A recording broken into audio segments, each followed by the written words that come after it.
अस्सलामुअलैकुम नाज़रीन, JN news HD के साथ मैं हूं नाइला भट्टी। नजर डालते हैं आज की अहम खबरों पर।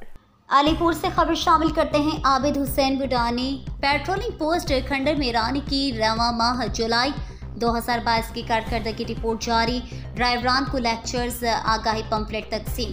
तफसील के मुताबिक DSP PHP मुजफ्फरगढ़ की ज़र निगरानी पेट्रोलिंग पोस्ट खंडर मेरानी ने माहज़ा में 5 अदद मुख्तलिफ नौइयत के मुकदमा दर्ज किए गए। 2 अदद इश्तिहारी को गिरफ्तार कराकर मुलजिमान को पाबंद सलासल किया गया और 10 अदद जर्नल हेल्प्स दी गई।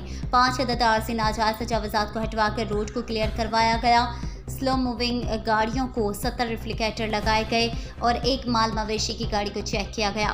सहाफ़ियों से गुफ्तगू करते हुए इंचार्ज PHP पोस्ट खंडर मेरानी जुल्फ़िकार अली SI ने कहा है कि बाहुक्म additional IG PHP Punjab Lahore SP PHP Dera Ghazi Khan के हिदायत के मुताबिक पेट्रोलिंग पुलिस फर्स्ट रिस्पॉन्डर के तौर पर काम कर रही है और मौसर गश्त की जा रही है और बिछड़ों को अपनों से मिलाने में खास किरदार अदा कर रही हैं और एक्सीडेंट से बचाव के लिए एहतियाती तदाबीर से अवामुन्नास को लेक्चर्स दिए जा रहे हैं और ट्रांसपोर्टरों में पम्फलेट तकसीम किए गए हैं। इस मौके पर incharge post Zulfikar Ali SI और मुहर्रिर पोस्ट मोहम्मद जाहिद HC भी मौजूद थे।